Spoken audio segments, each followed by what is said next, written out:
Sonia Singh is here with us, so please join. నీ gift. Thank you sir. అందమైన అమ్మాయిలకి దొరికే ఒక ట్రెజర్ రాఘవేంద్రరావు గారి ఆఫీస్లో ట్రెజర్ అంటే అదే. Thank you sir. Yeah, so congratulations to you Sonia. So already TV shows ద్వారా కానీ విరూపాక్ష లాంటి సినిమాల ద్వారా కానీ you have made some mark of yours in the audience. అలాంటిది ఈసారి ఇలాంటి ఒక డిఫరెంట్ అండ్ ఇంట్రెస్టింగ్ ప్రాజెక్ట్ ద్వారా ఈటీవీ విన్ అంటే ఇంకా ప్రతి ఒక్కళ్ళ ఇంట్లో భాగం లాంటి ఒక ప్లాట్ఫామ్ కాబట్టి I think this is more special to you కదా. So tell us something about life partner. అంటే విరూపాక్షకి ముందే నాకు సార్ పరిచయం, ఆఫీస్కి పిలవడం, and it's been almost 2 years. సార్కి నాకు సార్ మంచి ఫ్రెండ్స్ అనమాట. We have been like that only కదా ఆల్వేస్. బట్ లైఫ్ పార్ట్నర్ అన్న ఆపర్చునిటీ వచ్చినప్పుడు sir wanted me to cast very badly. Okay, అంటే మనం ఎప్పుడైనా ఒక ప్రాజెక్ట్కి డెస్పరేట్ అయి చేస్తాం, బట్ సార్ నన్ను నేనే చేయాలి అనుకోవడం అన్నది నా అదృష్టం. Right. So I always Raj sir ఒక క్వశ్చన్, సార్ నేను ఒకటి చాలా రిగ్రెట్ అవుతున్నాను, నేను గంగోత్రి టైంలో పరిచయం అయ్యి ఉంటే బాగుండేది అని. సార్ దానికి మీరు ఏం ఆన్సర్ చేశారు? నేను లేట్గా పుట్టావు నువ్వు, లేకపోతే నిన్నే పెట్టిన దాన్ని. ఇప్పటికే గంగోత్రి పాట పాడుతుంది. So I listen to most of the old songs, అందులోని సార్ సాంగ్స్ లిరిక్స్ అవన్నీ నెక్స్ట్ లెవెల్లో ఉంటాయి కాబట్టి వెరీ టచింగ్. సో అలా నేను సార్ అలా కనెక్ట్ అయ్యి we have become very good friends అనమాట అప్పటి నుంచి. నేను పెంచుకుంటాను కూడా చెప్పాను. యా, అది కూడా చెప్పట్లేదు. బేబీ ఫేస్ చక్కగా, ఎక్స్ప్రెషన్ బాగా తెగ తాగుతుంది. అంటే బట్ రియల్ లైఫ్లో మంచినీళ్ళు తాగుతుంది. ఓకే.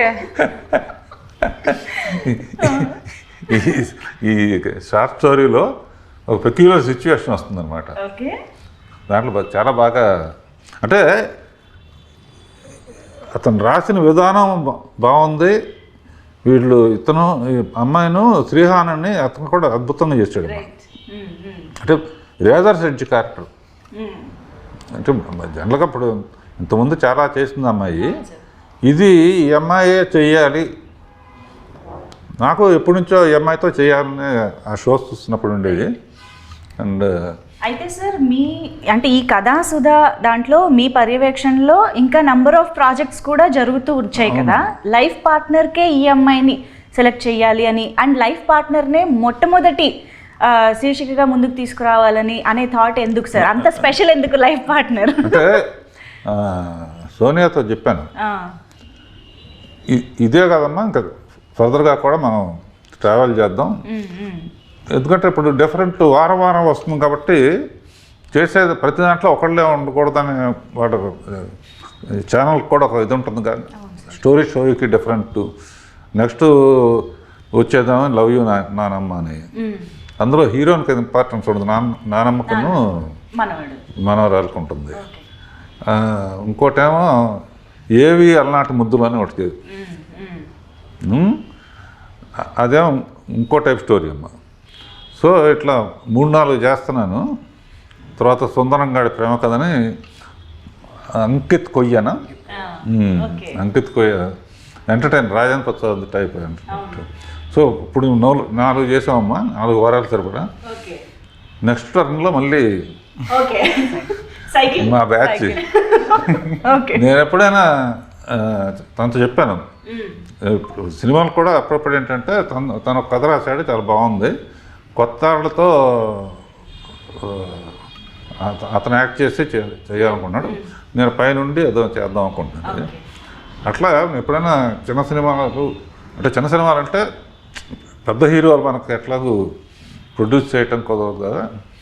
ఏదైనా వచ్చినప్పుడు మంచి వేషం ఉంటే ఈ అమ్మాయిని బుక్ చేసి పెట్టాను ఆల్రెడీ. మైండ్లో అయితే ఫిక్స్ అయిపోయి ఉన్నారు. అదృష్టం సార్, మీరు మీ నిజంగానే సార్తో వర్క్ చేయడం అనేది అదృష్టం ఉండాలి. అందులోనూ రాఘవేంద్రరావు గారు is known for introducing beautiful and talented heroines who went on to become huge stars in Indian films kabatti you are so special in that. Super hand. అసలు మామూలుగా అయితే షోస్లో చూస్తే మటుకు తెగ అల్లరి ఉండేది. అంటే సార్ మీరు మౌనం మాట్లాడింది అన్న తర్వాత ఎంత సెన్సేషన్ అయిందో ఆ అమ్మాయి మైక్ పట్టుకుని నోరు తెరిచిన ప్రతిసారి సెన్సేషన్ అవుతూనే ఉంటుంది. తెలియకుండా బిగినింగ్ కొంచెం నేనంటే కొంచెం ఇదిగా బిక్కు బిక్కు అమెరికా నుంచి వాళ్ళు వస్తే వాళ్ళందరికీ చాటింగ్లు గీటింగ్లు కొంచెం స్టార్టింగ్ ప్రాబ్లం ఉంటుంది ఒకసారి. ఓకే. సో అప్పుడప్పుడు బోర్ కొట్టినప్పుడు సోనియాతో ఫోన్ చేసి కవర్లు చెప్పుకోవటం, ఏం చేస్తాం ఇంట్లో. సార్ ముద్దు పేరు ఏంటో చెప్పలేదు సార్. తనకి ముద్దు పేరు ఏం అవునా? సస్పెన్స్. లైఫ్ పార్ట్నర్ లో సస్పెన్స్ ఉందో లేదో కానీ సస్పెన్స్ ఉంది. ఓకే. చాలా మంచి అమ్మాయి అన్నాను బేసికల్గా. వర్క్ ప్రొఫెషన్ మీద ఇంట్రెస్ట్ ఉండటం అనేది ఏదో మనకు డబ్బులు ఇస్తారు, మనం డైలాగ్ చెప్తారు, మనం యాక్ట్ చేసి వెళ్ళిపోదాం కాకుండా షీ వాంట్స్ టు లెర్న్, ఇది ఓకేనా ఇది ఓకేనా ఇది ఓకేనా అని. అట్లాగే వర్క్ చేస్తున్నప్పుడు ఖాళీ టైంలో ఏంటంటే నేను నా షూటింగ్ సరదాగా ఉంటుంది. ఖాళీ టైంలో వీళ్ళ గురించి కవర్లు చెప్పుకుంటూ ఇట్లా చేయొచ్చు అట్లా చేయొచ్చు అట్లా చేయొచ్చు అని, లేకపోతే వీళ్ళు అడిగే గంగోత్రి సంగతి చెప్పింది. ఇతను ఎర్లీగా పుట్టుంటే డెఫినెట్ నిన్న పెట్టినదాన్ని. అట్లా ఇతను చాలామంది అమ్మాయిలతో చేస్తుంటాడు కదా ఎవరో. నేను యాక్చువల్లీ దాని గురించి ఒక క్వశ్చన్ అడుగుదాం అనుకున్నాను. అంటే ఈ being hero director and everything, ఇందులో మాత్రం శ్రీహాన్కి ఎందుకు వదిలేశారా అని. ఎందుకంటే రెండు కలిపి చేయడం అనేది టాస్క్ ఈ క్యారెక్టర్. సో అది ఎందుకు అంత కష్టం అనేది మీరు చూసిన తర్వాత అర్థమవుతుంది ఎందుకు శ్రీహానే చేయాలి అని. ఓకే. అందుకే రీజన్ ఉంది అయితే. రీజన్ ఉంది. ఓకే. చాలా టాలెంటెడ్ ఉంది, టాలెంటెడ్. అండ్ కెమెరా కూడా పిసి శ్రీరామ్ దగ్గర చేసిన అతను. నాకు సర్కార్ నౌకరైన సినిమా కూడా శేఖర్ అతను కూడా గుడ్ డైరెక్టర్ అండ్ ఇది కెమెరా కూడా అతనే. అండ్ చాలా సరదాగా ఉంటాడు, చాలా జోకులు వేసుకుంటూ.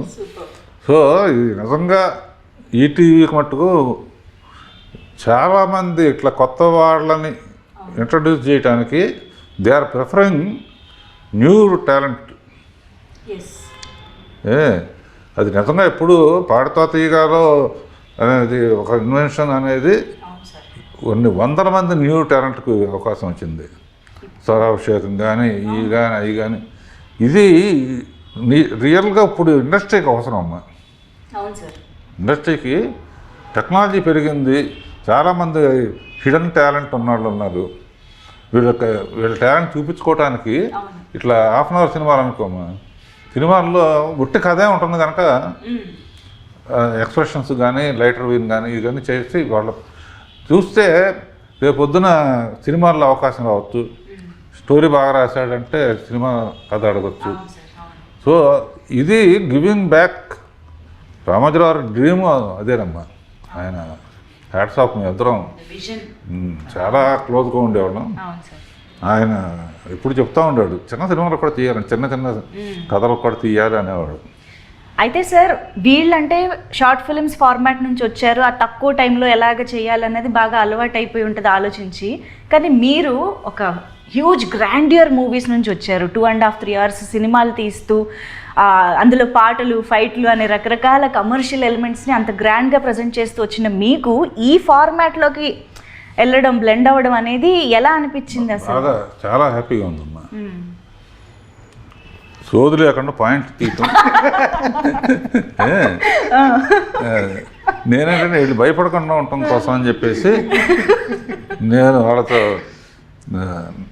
నా ఆర్టిస్టులు రేపొద్దున ఆర్టిస్టులు అయిన తర్వాత డైరెక్టర్తో ఎలా ఉండాలి, లేకపోతే డైరెక్షన్ చేసినప్పుడు ఆర్టిస్ట్ని ఎట్లా చేయాలి, వాళ్ళ దగ్గర నుంచి నేను నేర్చుకుంటున్నాను, నా దగ్గర నుంచి వాళ్ళు నేర్చుకుంటున్నారు. ఇందులో ఫైనల్గా ఇంకొక సీక్రెట్ ఏంటంటే నేనే పాట కూడా రాశాను ఇందులో. ఈ మధ్య 3-4 పాటలు రాశాను. ఎందుకు రాశానో ఎలా రాశానో నాకు తెలియదు. చంద్రబోసు నాలో పూనాడు. అంటే ఇప్పుడు ఆ పాట ఎలాంటి పాట, ఎప్పుడు వినబోతున్నాం? డైరెక్ట్గా 6th శ్రీరామనవమి నాడు రిలీజ్ అవటం కోయిన్సిడెన్స్. అవును. మధ్యాహ్నం 12 రామదాసు శ్రీరామనవమి తరఫున నాగార్జున వచ్చే ఫస్ట్ చేయబోతున్నాడు. ఓకే, ఫస్ట్ లాంచ్ చేయటం. ఓ వావ్. అంటే ఈలోపు మాకు పాట వినే అవకాశం లేదంటారా? సోనియా పాడితే బాగుంటుందేమో అని తెలీదా? అది పోస్ట్ లో యాడ్ అయిన సాంగ్.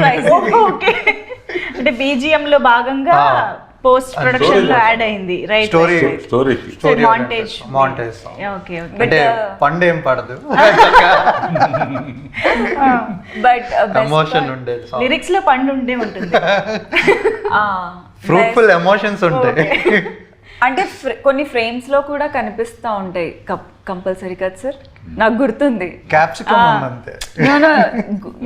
జామకాయ ఉంది, అది సాంగ్ లో లేదు, సాంగ్ లో కాదు బట్ సీన్ లో అయితే. సీన్ లో ఓకే.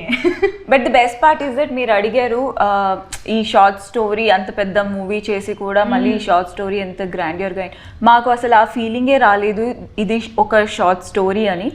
బికాజ్ ఒక యాక్టర్స్కి కూడా లైక్ మాకు ఒక 80% ఇది, తర్వాత 20% ఇన్పుట్స్ తీసుకుంటాం. బట్ ఇక్కడ అలా కాదు, ఈవెన్ వెరీ మైన్యూట్ ఎక్స్ప్రెషన్ కూడా సార్ ఆ సీన్కి ఆ లైన్కి చేసి చూపించడం జరిగింది. నేను ఎనాక్ట్ చేస్తున్న ప్రతి సీన్లో ఇప్పుడు నేను చూసుకుంటే నాకు సార్ చూపించిందే కనిపిస్తుంది ఫర్ షూర్. ఎందుకంటే ఇప్పటికీ హీ కమ్స్ ఆ సీన్లో ఆ దీనికి ఆ ఎక్స్ప్రెషన్ చేసి మరీ చూపిస్తారు.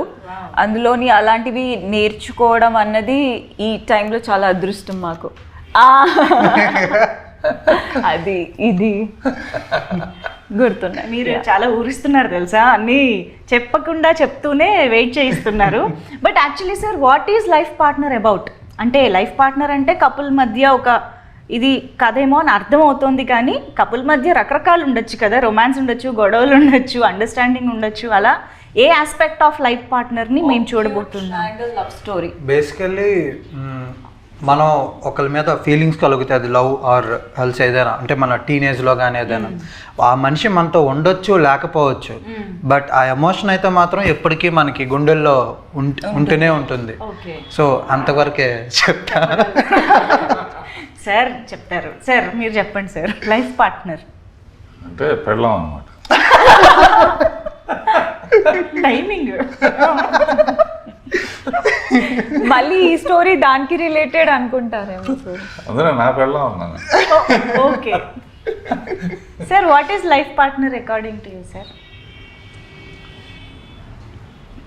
నా లైఫ్ పార్ట్నర్ డైరెక్షన్ అనమాట, తర్వాత ఫ్యామిలీ. ఇప్పటికి ఆన్ కెమెరా చెప్పారు కాదు, నాకు ప్రతి క్షణం రాత్రి వెళ్తూ కూడా తను రాసిన స్క్రిప్ట్ తీసుకెళ్ళి కరెక్ట్ చేసుకోవటం, సజెషన్స్ రాయడం, పక్కన మాకు రాసిస్తారు, పొద్దున్నే చూసి మళ్ళీ దానికి తగ్గట్టుగా మళ్ళీ వేరే పర్స్పెక్టివ్లో మళ్ళీ రాయడం. ఓకే. ఇప్పుడు డైరెక్షన్ క్లాస్లో కూడా కొత్త డైరెక్టర్స్ ఎందుకు డైరెక్టర్లు అవుదాం అన్న వాళ్ళకి మెయిన్గా అదే చెప్తూ ఉంటాను. ఇప్పుడు సోనియా కానీ ఇంకోళ్ళు కానీ కొత్తగా వచ్చిన వాళ్ళని నీ పాట నువ్వు రాసేసావు ఇట్లా చెయ్యి అని చెప్పాలంటే ఏం చేయమంటారు అని అడిగితే, ఇంట్లో అద్దం పెట్టుకో, నువ్వు అద్దం పెట్టుకుని నువ్వు ఒకళ్ళు అడిగితే ఇదిగో ఇలా చెయ్యి అంటానికి ఇవన్నీ కూడా నేను విజువల్స్ చూపించేసాను అనమాట. అది దాని మలాన డైరెక్షన్ చేయటం అనేది ఊరిన కెమెరా పెట్టేయటం, లెన్స్ పెట్టేయటం కాదు. ఆర్టిస్ట్కి ఎక్స్ప్లెయిన్ చేసే విధానంలో మనకి ఇలా కావాలని తెలియాలి. అసలు అందరూ ఒకలాగా చేయలేరు కదమ్మా. ఇప్పుడు దేవతలో శ్రీదేవి, జయప్రద ఇద్దరు గొప్ప ఆర్టిస్టులే, అయినా ఒక కాంప్లికేటెడ్ సీన్ పెట్టాను. ఇద్దరు సైలెంట్గా ఉండాలి, ఒకరు ఎవరి ముందు మాట్లాడాలని. ఈ గ్యాప్లో ఏం చేయాలి? సైలెంట్గా ఉంటే ఎంత గొప్ప నటులైనా కూడా కొన్ని ఇబ్బంది ఉంటాయి కదా. అప్పుడు చూచాక మీరేం చేస్తారు చూడండి అని చెప్పి నేను కొన్ని సజెషన్స్ ఇవ్వటం, అంతే కదా. ఇద్దరు గొప్పవాళ్ళు. సో వాళ్ళు 50% చేస్తే 50% డైరెక్టర్ కూడా చెప్పాలి. అందుకనే అక్కడ ఇందాక అన్నానంటే డైరెక్షన్ అనేది నా ప్యాషన్ అనమాట. మా ఫాదరు ప్రేమనగర్ తీశాడు, అలాంటి సినిమాని తీయలేకపోయానే. బట్ ఈ సబ్జెక్టు మటుకు బాగా నాకు ఇష్టమైన సబ్జెక్టు. ఈ పిల్లని నేను అడాప్ట్ చేసుకుంటాను కూడా చెప్పాను. వెరీ నైస్ గైడ్ అండ్ మంచి క్యారెక్టర్ ఉన్న సింహాచలం విశాఖపట్నం పుణ్యక్షేత్రం నుంచి వచ్చాడు. సార్ ఇప్పుడు ప్రతి డైరెక్టర్కి ఒక ప్రత్యేకత ఉంటుంది. మీ సినిమాలే మాకు ఒక పెద్ద లైబ్రరీ, అసలు ఆ సినిమాల్ని చూసే బోల్డ్ నేర్చుకోవచ్చు. అలాంటిది మీకు దగ్గరగా ఉంటూ నేర్చుకునే అదృష్టం కూడా ఇలా ఎంతోమందికి కలుగుతుంది. దానికి first of all thank you sir. అయితే ఈతన్లో ఉండే స్పెషాలిటీ ఏంటంటారు? రామ్కీకి సంబంధించి డైరెక్టర్గా మీరు చెప్తే బాగుంటుంది. అంటే వచ్చే కూడా చెప్తూ ఉంటాను. బేసిక్ గీతను ఆర్టిస్ట్ కూడా అవటం వలన వర్క్షాప్ చాలా ఈజీ అయిపోతుంది. ఎంఐ కూడా వర్క్షాప్ చేసింది. వర్క్షాప్లో డైలాగులు ఇచ్చి మామూలుగా చదివేయండి అంటే కూర్చొని ఈ సీన్ ఎక్స్ప్లెయిన్ చేసి, సో అతను బాగా మంచి ఆర్టిస్ట్ కనుక కూడా, సో అతనికి కూడా బ్రేక్ రావాలని, మా అమ్మాయికి మంచి బ్రేక్ రావాలని ఎప్పుడు కూడా అడుగుతూ ఉంటాను, నెక్స్ట్ ఏం చేస్తున్నాం. ఇప్పుడు ఏంటంటే నాగబంధం సినిమాలో చేస్తుంది. విరూపాక్షలో క్యారెక్టర్ కూడా నాకు బాగా నచ్చింది. అంటే పాపం ఎక్కువ మంది ఉన్నారమ్మా, అవకాశం వస్తే ఇప్పుడు ఇటువంటి ఆటల్లో ఏంటంటే అరగంటలో ఒట్టి కథే ఉంటుంది కనుక చాలా స్కోప్ ఉంటుందమ్మా. అవును సార్. ఆర్టిస్టులకి కానీ మ్యూజిక్ వాళ్ళకి కానీ అంటే ఇంపార్టెన్స్ లేని ఏ పాత్ర రాదు, ఏ సిచ్యువేషన్ రాదు. అవును సార్, కరెక్ట్. సో ఇది మా శ్రీరామనవమి సందర్భంగా నేను తీసింది లవ్ పార్ట్నర్ అనేది మన సతీష్ వెంకటేష్ 2 రిలీజ్ అవుతున్నాయి. ఈటీవీకి సరిగ్గా రామదాస్ తీసిన దాంతో స్టార్ట్ చేయటం అనేది నాకు కోఇన్సిడెన్స్ ఉండి ఐఎమ్ వెరీ హ్యాపీ. అందరికీ ప్రేక్షకులకి ఈటీవీ అందరికి కూడా శ్రీరామనవమి శుభాకాంక్షలు. Thank you, sir. Thank you so much. Thank you so much for your time, for your wonderful words and blessings to all of us. Thank you so much. Thank you, Ramki garu and Sonia. Thank you. So అదండి, ఇప్పటిదాకా మనం ఈ కాన్వర్జేషన్లో మీరు విన్నట్టయితే బోల్డ్ అని అద్భుతమైన, అందమైన, ఆహ్లాదకరమైన, ఆలోచింపజేసే బోల్డ్ అని కథల్ని మన ముందుకి కథాసుధ ప్రతి ఆదివారం ఒక మంచి కథతో మన ముందుకు వస్తుంది. కథలంటే మనకు ఎవరికి నచ్చో చెప్పండి, చిన్నప్పటి నుంచి కథలు వింటూ చూస్తూనే పెరుగుతూ ఉంటాం కాబట్టి ప్రతి ఆదివారం మనల్ని అలరించడానికి వస్తున్న కథాసుధని మిస్ అవ్వకుండా చూడండి. అయితే ఈ ఆదివారం 6వ తేదీ నుంచి లైఫ్ పార్ట్నర్ అలాగే ఉత్తరం అనే ఈ 2 కథలతోటి మొదలు పెట్టేసేయండి.